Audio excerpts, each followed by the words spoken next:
I'm a colleague, and I've been teaching at the University of Denver for about 7.5 years. My co-presenter, who will be taking the lead today, is Jessica Jones. She is a graduate of Northeastern Law School and is a very, very experienced and accomplished criminal law defense attorney. Does a lot of important criminal law cases, including homicide cases, and she has been practicing for about 10 years. Before I hand it over to Jess, I would like to thank our sign language interpreters who are doing a great service of interpreting what we say for our hearing impaired students in the audience. So, Jess, go for it. Okay, thanks, Ian. Hi, good afternoon. I'm fine, thank you. I'll let you know. I'm a little nervous. I have never taught these presentations to so many students at one time. It's really exciting to be able to teach all of you at once because the material we have today is very important. I want to start with noticing that in this organization that's putting on this presentation, this whole day event, the mission is to dismantle the cradle to prison pipeline for children of color and children in poverty through education. And I was noticing that your breakout sessions had things like, you were talking about hip hop, and you had a breakout session about, I think, 3D printing, and a breakout session about sexual safety. And I thought to myself, how does this have to do with that school to prison pipeline? Why are 3D printing and sexual safety an issue when we're talking about dismantling the school to prison pipeline? Now, it's hard for me to see you if you have your hands up, and it's hard to have a discussion like this while I'm on stage and you're in an audience. So I think that what the answer would be is that we know that education is so powerful. Education on any topic, education in any area, education with passion and interest, expertise, excitement. Education dismantles that school to prison pipeline. Education about hip hop dismantles the school to prison pipeline. Education. Now, what I'm going to be teaching you and what we're talking about, I don't want to fall off the stage. What we're going to be talking about is your rights. So that seems more on point with dismantling the school to prison pipeline. But I am so excited to be part of this event. We are so excited to be part of this event that is really emphasizing that dismantling that prison pipeline, that school to prison pipeline, starts with you, and it starts with passion, interest, and education. So keep up the interest, keep up the excitement, and if you have questions as we're going through, raise your hand, and Ian's going to be shouting out to me what the questions are so we can get some dialogue going, all right? As we said, this is LYRIC. It stands for Learn Your Rights in Colorado. We are a nonprofit educational nonprofit that goes into schools or presentations like this to teach students about their constitutional rights. Safety. We're talking about how to safely exercise your rights when confronted by the police. So we're going to talk about very specific questions, very specific scenarios. When we talk about your rights, there's all sorts of rights that you have, but we're going to be talking about the rights that apply to you when interacting with the police. And of course, we're going to be emphasizing safety. Why are we going to be emphasizing safety? Why is safety such an important issue when it comes to interacting with the police?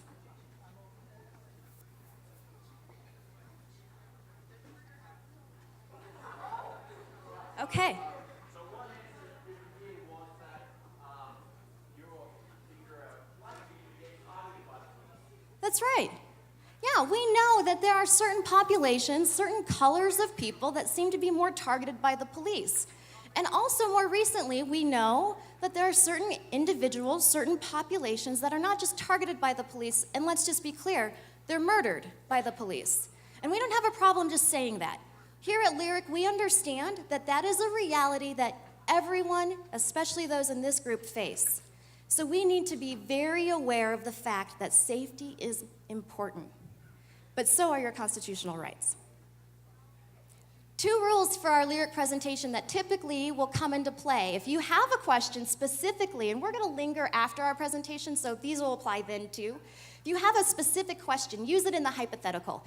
For example, hypothetically, let's just say, don't say, oh, my uncle whose last name is Jones and he's, 6 feet tall and 300 pounds, he got into trouble. We don't need to know those details. We just want to know hypothetically.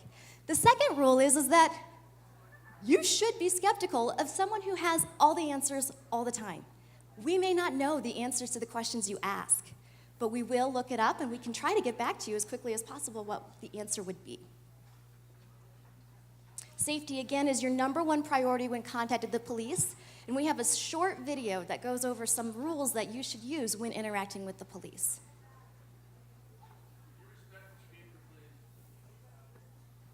I'm sorry, say that again? Number 1, be polite and respectful when stopped by the police. Be polite. Be respectful. Remember that your goal is to get home safely. Your goal is to get home safely. Your goal is to get home safely. I'm sorry. Number 2, if you feel Can we your get a rights light have on been the violated, interpreter? you and your parents have a right to file a formal complaint with your local police jurisdiction. Number 3, do not, under any circumstances, get in an argument with the police. Number 4, always remember that anything you say or do can be used against you in court. Number 5, keep your hands in plain sight. Make sure the police can see your hands at all times. Number 6, avoid physical contact with police officers.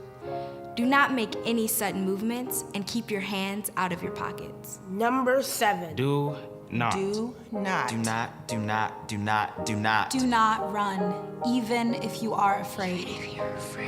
Number 8, even if you believe you are innocent, do not resist arrest. Number 9, if you are arrested, do not make any statements about the incident until you are able to meet with a lawyer or public defender. Number 10, stay calm and remain in control. Watch your words. Watch your body language. Watch your emotions. Remember, Remember, your goal is to get home safely. Get home safely.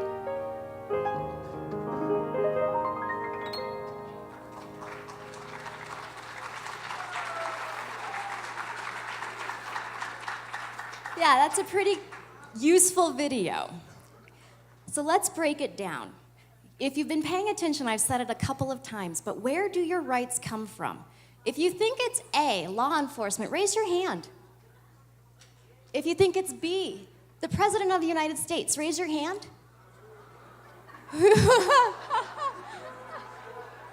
Okay, it's not B, you're right about that.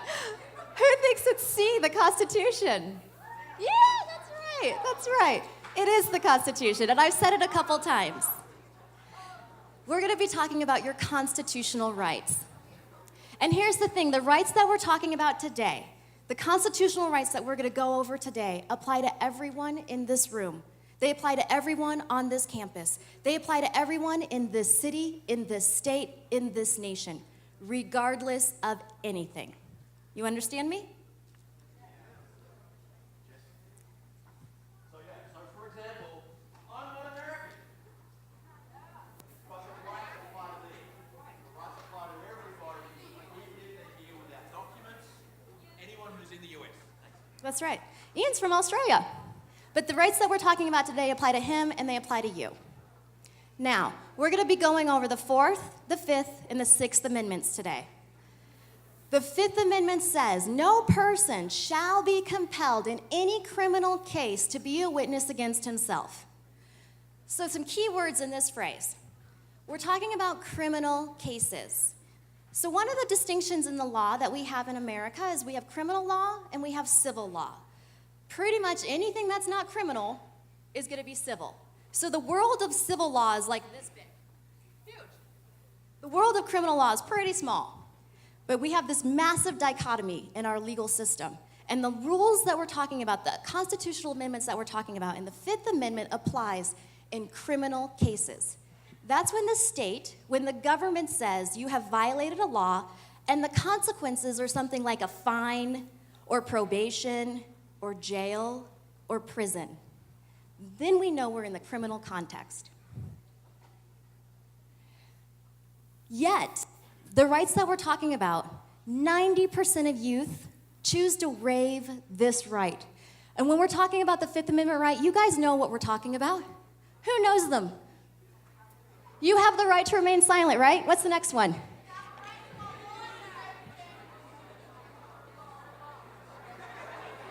Okay, so we have the first one, and I think I hear all of you shouting out all of the right answers. You have the right to remain silent. Anything you say can and will be used against you. You have the right to an attorney.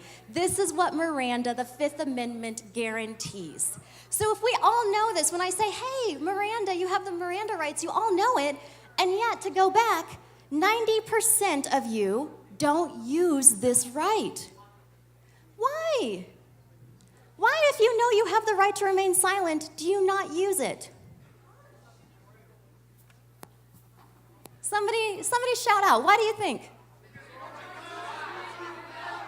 That was a terrible suggestion. Do not shout out. Raise your hand. You feel intimidated. Okay, you feel intimidated?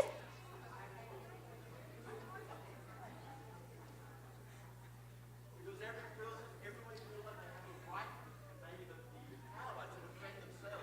Okay, you think you can talk yourself out of it or explain what happened? What else? We've got a hand up front. You want your opinion to be heard. Yeah, you have a voice. You want your opinion to be heard. That's right. You want to speak up. You want to defend yourself. You want to say, hey, Mr. Officer, something else is going on here. Let me provide you the context. But here's the thing. Because the government is so powerful, back at the foundation of our nation, we decided that you have the right to remain silent because the government has to prove everything, not you. You don't have to prove that you're innocent. You don't have to prove that they've got the wrong guy. The police, the government have to prove you guilty as opposed to you showing that you're innocent. And that's the way that we decided to create a nation at the very founding of this country. You have the right to remain silent, and we're going to teach you that you should, in fact, use it.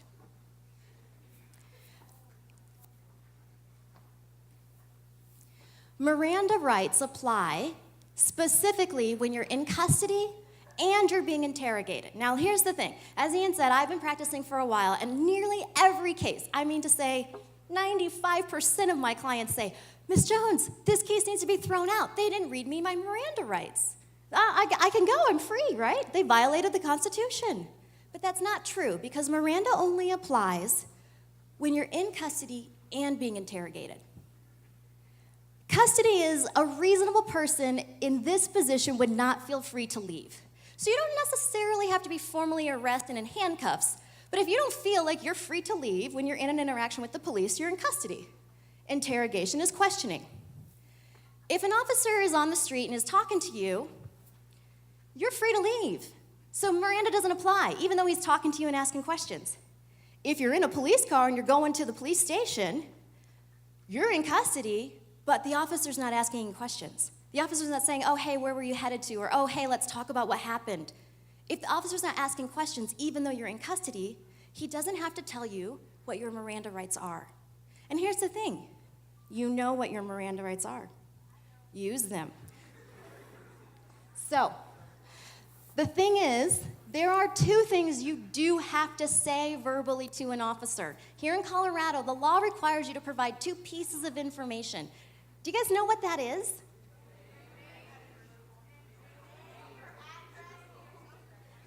Okay, almost. I think I heard a few of you get it right, which is really impressive. And it's a little contradicting. So you have to give your correct name, not your social security number, not your address, but also your correct birthday. This goes to identifying who you are. Let's say I give my sister's name, who looks a lot like me, and she's just a little bit older. So if I was on the cusp of turning 21 and I had some beer in my bag, I'm going to go ahead and give my sister's name and my sister's birthday. What do you think? Good idea? No, of course it's not a good idea. No! And why is that? Because the law requires me to give my correct name and my correct birthday. And if I don't, I've just committed a crime in front of an officer. Terrible idea. Don't do that. Now, as I kept saying earlier, you have the right to remain silent, and now I'm saying, but you have to say something. Isn't that confusing? Isn't that contradicting? Yeah, it is. And I know that's why we're teaching it to you, because it doesn't always make sense, and the law doesn't always make sense. But you do have the right to remain silent, and Colorado law does require you to provide your name and your correct birthday. Now let's say I give my name, but I still use my sister's birthday so that I tell the officer, oh, hey, I'm a little older than I actually am, but I use my correct name. That's okay? No, of course not. Correct name, correct birthday. Otherwise, you're committing a crime in front of a cop. If you are being interrogated by an officer, you should say, I want my parent. You have a right, as a juvenile under the age of 18, to have your parent or guardian present when you're talking to the police. Now, let me ask you this. What if your parent comes in, right? What if you live with your grandmother and she's your guardian and she comes in and she says, grabs you by the ear and says, you better tell them what you did. Do you have to? No, because it's your right to remain silent, not your grandmother's, not your parent, not your guardian. Very good. After you say, I want my parent, then you're going to assert your right to remain silent. And again, I know it sounds contradicting, but this is the best way for you to protect your rights. You want to say, I want my parent, and then you want to say, I choose to remain silent. And you want to say those things out loud verbally. So let's practice. Let's start with I want my parent. Everybody together. I want my parent. Yeah. That was so good. I'd like to hear it again, please. Everybody all together. And then what are you going to say? As soon as you say that, then what are you going to say? You guys are excellent. I see a hand. There's a question.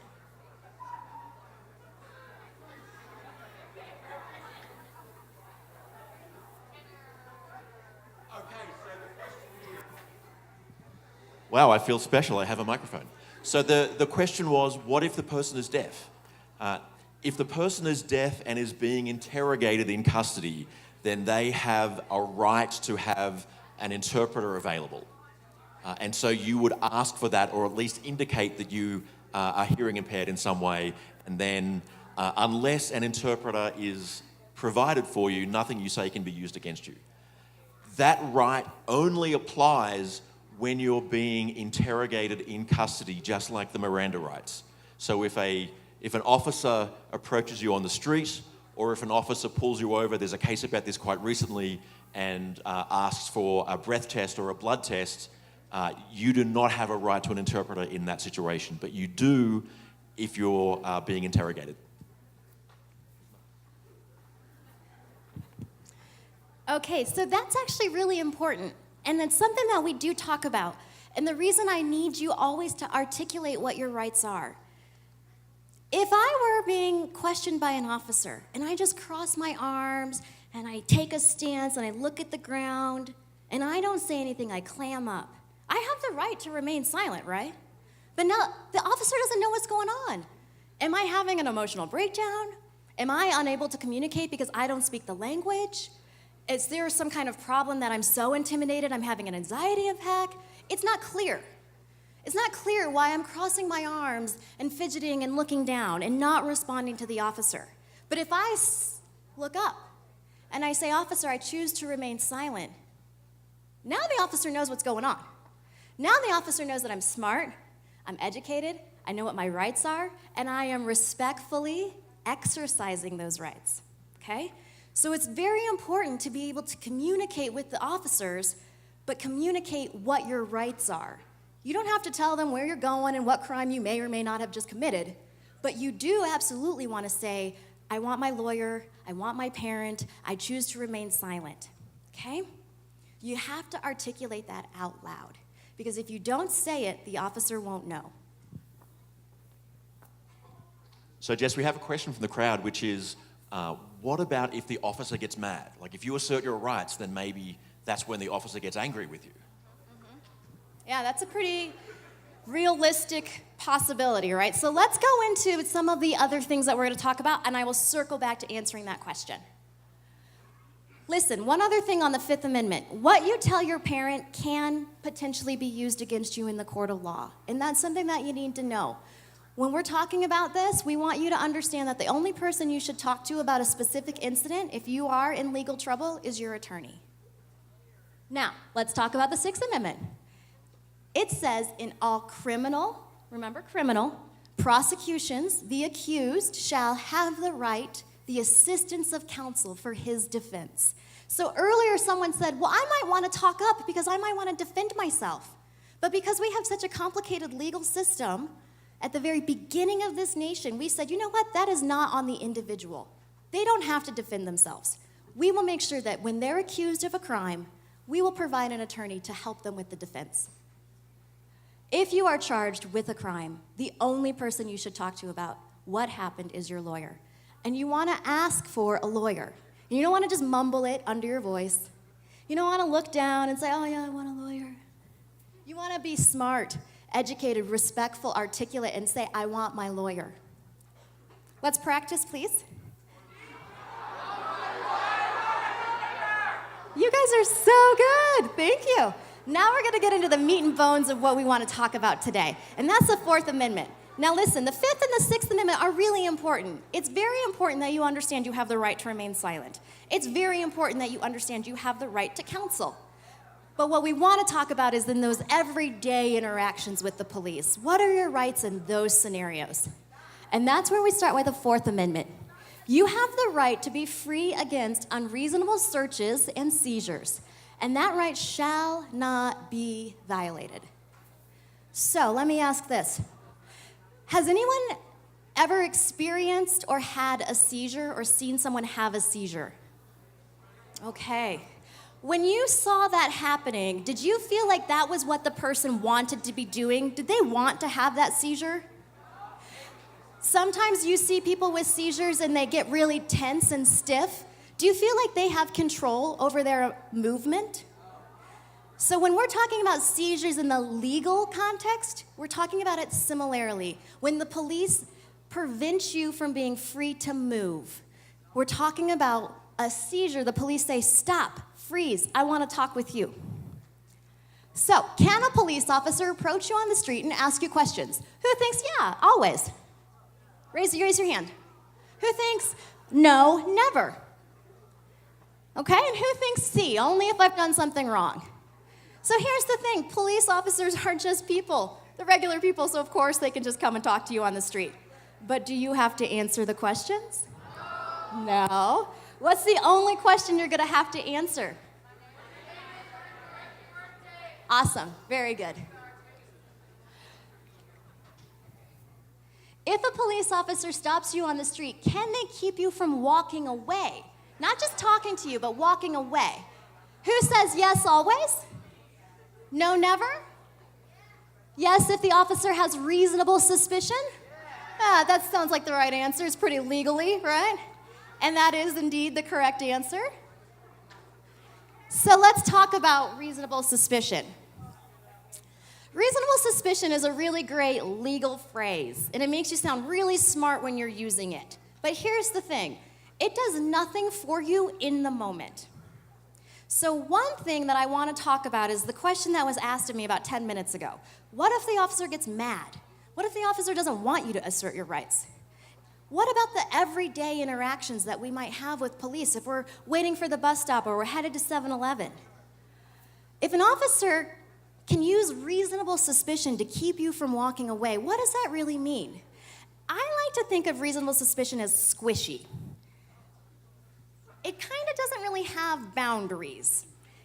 Certain things can kind of fit into reasonable suspicion that I might disagree with, or you might disagree with.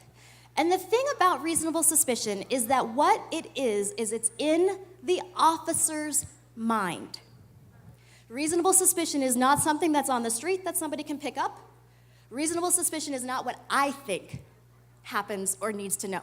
Reasonable suspicion is what the officer thinks if he or she has enough to think you might have committed a crime, you're about to commit a crime, you're actively committing a crime. Now, the officer can be wrong. It doesn't say absolute suspicion. It's just reasonable. It's a squishy concept. And I think that you know that because you're going to have experiences where you're going to think, this is only happening to me and not someone else. And it still fits into this idea of reasonable suspicion, even though it's only being applied to you and not someone else. Because reasonable suspicion is subjective. It's what's in the officer's mind. You cannot change what is in the officer's mind. Let me say that again. I can see you when I squat down, that light's not in my eyes. You cannot change what is in an officer's mind. So when earlier we were talking about why you don't exercise the right to remain silent, some of you might think you can talk yourself out of trouble. You cannot talk yourself out of trouble. Please believe me. You cannot talk yourself out of trouble. Reasonable suspicion is what is in the officer's mind. And you're not going to be able to change that officer's mind. So, when you are exercising your rights, you're saying them respectfully, politely, educated, articulate, right? Clear and concise, and you're saying, I want my lawyer, right? We practiced that before. An officer might get mad. You're right, an officer might get mad. But that is your right to exercise. And an officer is just a regular person with good days and bad days. And you need to know that whether or not you're dealing with somebody who had a great night's sleep, or whether or not you're dealing with somebody whose favorite cereal was out that day and it just kind of ruined everything for them, you have the right, so you get to use it. Ms. Jones, I had a question from a student up the back asking about a similar kind of question rather than what if an officer gets angry, but what if they just keep interrogating you after you've exercised your right to silence? Like, what happens then? I don't know who asked that question, but thank you for doing so because it's a very good question. Your right to remain silent is something that you can flip on and flip off. And this happens. I've had cases and clients where they say, I choose to remain silent. And they do a pretty good job for a bit. They're keeping quiet, they're just looking down, they're being respectful. But after a while, some of these questions the officers are peppering them with kind of keep getting at them. And they say, you know what, I'm going to keep talking now. So they flipped that switch back up. That right to remain silent had been flipped down, and then they flipped it back up. And the thing is, you can just flip it right back down again. You can just say, I don't have anything more to say. I choose to remain silent. Now, an officer is supposed to stop asking you questions, but we know that there's actually nothing magic about the words that we're saying, right? We're not Harry Potter. I'm not Hermione. My words don't have the power to bind somebody's hands, to change their mind or their heart, to prevent them from acting. My words don't have that power. The reason we're teaching you these words is because after the incident on the street, after you've been charged, after you've gotten in trouble, whether or not it was your fault, then you get an attorney who can assist you and defend you. I can't do my job, though, if you didn't exercise your rights. I can't protect you from an officer who kept asking you questions after you said you chose to remain silent. If you didn't say, I choose to remain silent. You have to say it. So I can, after the fact, come in and protect those rights. So these phrases that we're teaching, these words, they're not magic in the moment, but they are critical to making sure that your attorney can actually defend you. Now, here's the thing.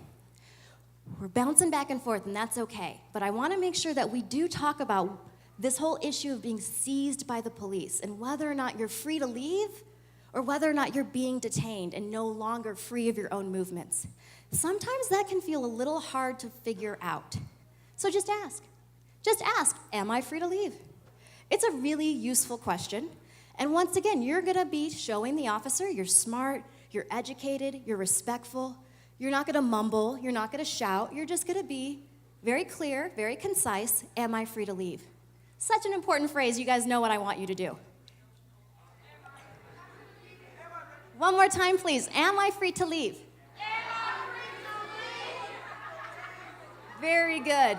So when you're interacting with an officer, they will not be yards away from you, and so you won't need to shout it, but you will need to ask it. Because this is going to make sure that you're letting the officer know you're educated, and the officer is going to let you know yes or no. The officer is going to say, yes, you're free to leave, or no, you're not. So what should you do if the officer says, yes, you're free to leave? So do you think you should quick run away? Should you run or skip? Should you laugh maniacally? I just got away with a crime. No, no, no, no. You're going to be very respectful, carefully walk away. If you choose to stay, if an officer says, yes, you're free to leave, Mr. Farrell, and he stays and keeps talking with the officer, well, now we're in this realm what we call consensual encounter, consensual contact. Mr. Farrell is agreeing to be in that communication with the officer. He was told he's free to leave, and he stayed. And so now all of the protection of the Fourth Amendment no longer apply. Because if I agree to interact with the police, well, then all of the interaction has to be reasonable, because I agreed to it. If you are being detained, do not consent to a search of anything. Do not consent to a search of your person, your backpack, your cell phone, your pockets. You're going to say, I do not consent to a search. Yeah, right there. Say, I do not consent to you searching me or my stuff. Okay, how about one more time in unison? I do not consent.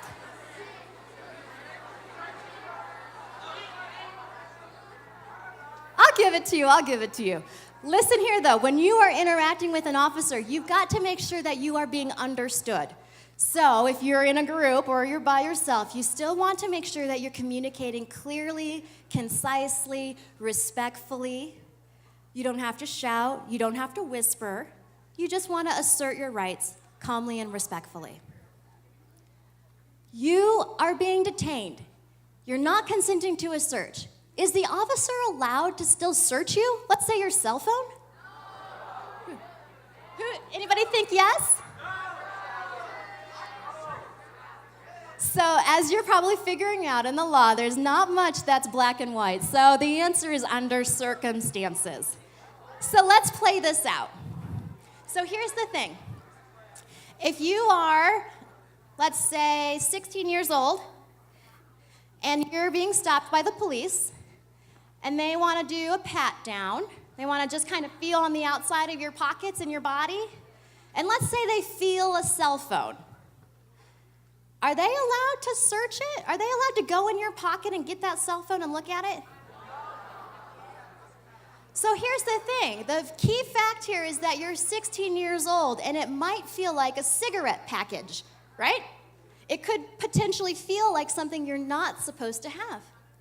And so if an officer, under those circumstances, thinks that it's actually not evidence of a cell phone and you just having a cell phone, it's an evidence of a crime. It's an evidence of you having possession of cigarettes when you're only a minor, you're only 16. So then they might think, yes, I can go into your pockets and get that information. I can look it out. Other circumstances, say I'm my age, right, 36. The officer searches me, feels a cell phone, well, I can have cigarettes. So that's not a reason for him to go into my pocket and pull my cell phone out. Even still, our recommendation to you is to always password protect your phone, because we know that more and more crimes are actually happening electronically. And so there may be evidence of a crime on your phone, and you may not even know it. So you want to password protect your phone, so that if an officer does reach in, pulls out your phone, they're not seeing those text messages come in, they're not seeing those Instagram photos come up, they're not seeing those Facebook posts, and they're not able to get into the data of your phone without a warrant. How many of you guys have iPhones? Who uses their thumbprint instead of a password? Don't use a thumbprint. There are some circumstances, at least, where the police can force you to put your thumb on the thumbprint. They can't force you to tell them your password. And you certainly shouldn't use that facial recognition stuff, because all they've got to do then is like stick it in front of your face. So these are all things that we want you to know because your privacy is important. And here's the thing. There are times when you don't even know that you have evidence of a crime. There might be a situation where your friend left their prescription pills in your backpack. Your aunt left her diabetes medication and her needles in your car.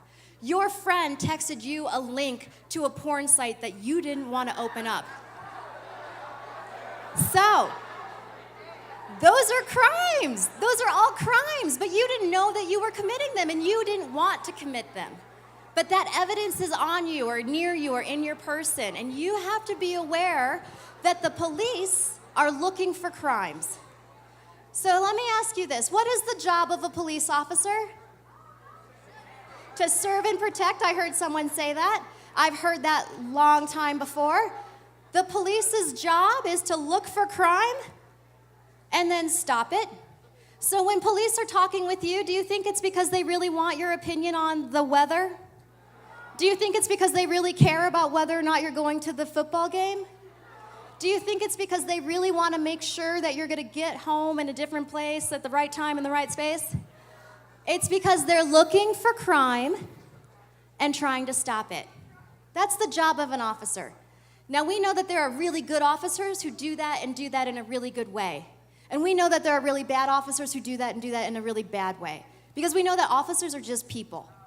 They're just regular people, and some of them are really good at their jobs, and some of them are really bad at their jobs. Just like we have really great teachers, really great dentists, really great, 7-Eleven tenants, right? We think, oh, that's my favorite guy, I can't wait to buy a Slurpee from him. And then there's some other clerk where you're like, oh, man, they're always so chatty. They never get the change right. There's good people in any profession, and there's bad people in any profession. And that's the case for officers as well. I lost my little clicker. So, let's ask and answer some questions. Okay, so a few questions that have come up in the last few minutes that are related to what Ms. Jones just said about there being good officers and bad officers. So what happens if what should you do if you say, I don't consent to you searching my backpack and they search it anyway? Or like, should you pull it away from them? Should you resist arrest if you're being arrested unlawfully? Also things like, what about if the police are racist towards you? What if they, when they're doing a pat down, what if they go too far and sexually assault you? So these are all realities that we know are things that you face on a day-to-day basis. There are bad officers on the force. And here's what you need to understand. Something that I like to teach is that when you are on the streets, when you are on the corner, when you are interacting with the police, it is their turf. If they say turn around, you're going to turn around. If they say put your hands up, you're going to put your hands up. If they want to search your bag, you're going to say I do not consent to a search, and they're going to search your bag. Your words do not have the power to change the officer's mind or their actions. Your words are important because they matter after the fact in my turf in the court of law. So some of these questions that you're asking are absolutely true. What if you say, I don't consent to a search, and they search your bag anyway?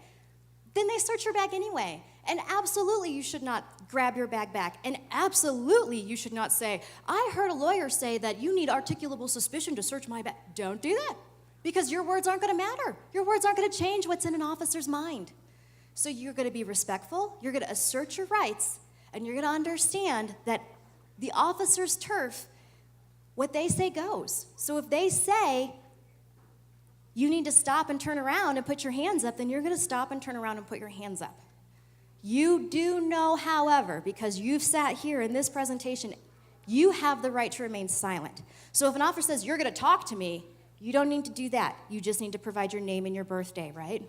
If an officer says, you need to tell me what happened, you don't need to tell you what happened, because you have the right to remain silent, and you're going to respond and say, I choose to remain silent.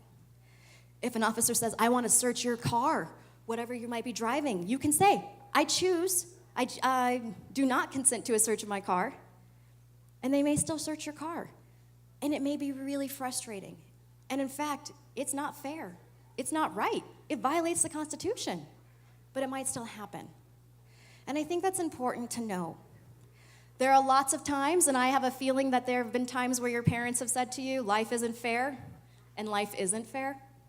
Some of these rules that we're talking about don't feel fair, but it's still the law, and so you do need to know it. You have the right to remain silent, that is true, so you need to make sure to exercise that. Let's go over this hypothetical. If you were in your car and stopped by your car, an officer would need what we call reasonable articulable suspicion. It's similar to reasonable suspicion when you're on the street versus when you're in your car. So if I go zooming through a school zone at 60 miles an hour, do you think that the officer would have reasonable articulable suspicion that I committed a crime? Yes, absolutely. When you are pulled over by an officer, it's not necessary to ask, am I free to leave? Because you clearly are not free to leave. If the lights are flashing and you're on the shoulder of the road, you should not leave. That's called eluding, and it's a whole other crime. It's very serious. Listen, there are things about the law that don't make sense, but we want to make sure that you understand the basics. There are things that officers are going to do that are going to make you mad, that are going to violate the law, that are going to frustrate you, but you have rights, and you need to use them, because then I can come in and protect your rights and defend you in the court of law. I want to talk about another setting. We're running out of time, so I'm jumping ahead. Remember that phrase, I do not consent to you searching me or any of my stuff, right? You're going to say that no matter what. If they're trying to search you, no matter what. Hey, what do the officers need to get into your home? Let me ask you this. How did you all know that? I already know how you know. I didn't really need to ask you that. Here's the thing. You were so confident that they need a warrant. You said that without hesitation. There wasn't a beat that was skipped. And this is what I want you to know. The confidence that you have when you answered that question, that you need a warrant to get into my home, is the same confidence that you should have when you say, I want my parent or my guardian. It's the same confidence you should have when you say, am I free to leave? Or when you say, I do not consent to a search. Because the law that requires an officer to have a warrant to get into your home is the same law that requires you to be able to say, am I free to leave? I do not consent to a search. I want an attorney. Same laws. So the confidence and the assurance that you had to say, yeah, a warrant, that's the same confidence you get to have when you're saying, I do not consent to a search of my stuff. Okay, guys? Oh, I want to go back. Do not open the door unless you see a warrant. Here's the thing, if an officer's knocking on your door, do you have to answer? No, because they're just regular people too. There are times where somebody's knocking on my door because they want to know whether or not I'm going to vote in the next election or whether or not I'm going to go to church down the street, right? I don't need to answer the door when those folks knock on my door, and I don't need to answer the door when an officer knocks on my door, unless they have that warrant, because we know that's what gives them access into my home. I want to jump ahead to searches in schools. We're almost out of time. I appreciate all the questions you've been asking. You have fewer rights in school because you're on government property. You're not in your own private home. If a school resource officer, a principal, a teacher wants to search your bag, what do they need in order to do that legally? This is kind of a tough question. They need what they call reasonable grounds. And what you're going to say is the same as when acting with the police. Because a school resource officer or a principal acting under the authority of a school resource officer is just like the police. So you're going to go ahead and still say, very good. At school, there are different rules than on the streets. I know some schools say you can't even have cough drops. If you want a cough drop, you have to go to the school nurse to get it. I can have cough drops, and you can have cough drops when you go to 7-Eleven and pick them up. But in school, if the rule is you're not supposed to have cough drops or medication or whatever and whatnot, that's reasonable grounds to search. So in school, the setting is not just whether or not you violated a law, but whether or not you violated any school policies and school rules. So as we wrap up, we have a few questions, but we have some helpers who are going to pass out these really handy Give 'em 5 cards that go over the 5 rights that we talked about today. Am I free to leave? I want to remain silent. I want a lawyer. I want my parent, and I do not consent to a search. These are wallet size for you to keep with you at all times, to tuck into your fridge, to put into your car. We have seen Video interrogations of youth pulling out their Give 'em 5 cards. These are useful and you need to know that. Now I know there's a few questions that I probably didn't hit. Great. So a couple of really good questions. One was with regard to your cell phones. Are you allowed to record on your cell phone your interaction with the police? Yes, and in fact, let me tell you, there is an app for that. The ACLU has an app that you can download, and anything that you record while you have that app open will automatically be downloaded to the ACLU server. Therefore, the officer cannot accidentally delete it. So you absolutely are allowed to record the police or police interactions, but you must still be respectful of what the police are doing, and you cannot interfere with the investigation they're doing. So they may ask you to step across the street or step to the side. You can't interfere, but you are allowed to record them. You are allowed and often should ask for a badge number if you want to, and if there is something that you feel has violated your rights, you should tell Internal Affairs of the local police department. I don't know if anything will happen, but what I can tell you is that what we're seeing is when somebody has one complaint, not much happens. But if somebody has 2 or 3 or 10 or 20 complaints, well, something happens. So even if your one complaint didn't make a difference, it's kind of adding to the pile so that we know later on this officer really does have something else going on. So if you have reason to complain, you should. So another really good question was, suppose that you do the right thing, you do what we have taught you to do today, and you say, I do not consent to a search, and they search anyway, and you tell your lawyer about it, but then when you go before a judge, the officer lies and says, no, they gave me consent. So that's a really common problem. And what I'll tell you is that you still want to use the words, and that's why I keep emphasizing that you want to use them clear and concisely. You want to say them and not mumble them, because there are plenty of times where one officer might lie in his report and say, I didn't hear they consented to search. But the other officer who's back at the patrol car, he happens to put in his report, youth did not consent to a search of the car. So there might be some discrepancies there that we can play with or use that we can help you after the fact. You still want to do the right things in the circumstances. Now guys, we only had 50 minutes to cover all of this topic, and Rose has asked for a couple extra minutes just to wrap us up. Thank you so much for your attention. Continue to do this, continue to learn, continue to be excited, and continue to just rock it, guys. Just totally rock it. Thank you. I know some of us have to go now because it's our next session, but I would really like to give you guys a gift, if that's okay. Yes. Here you go. Thank you so much for coming and being a part of and presenting to us. Oh no.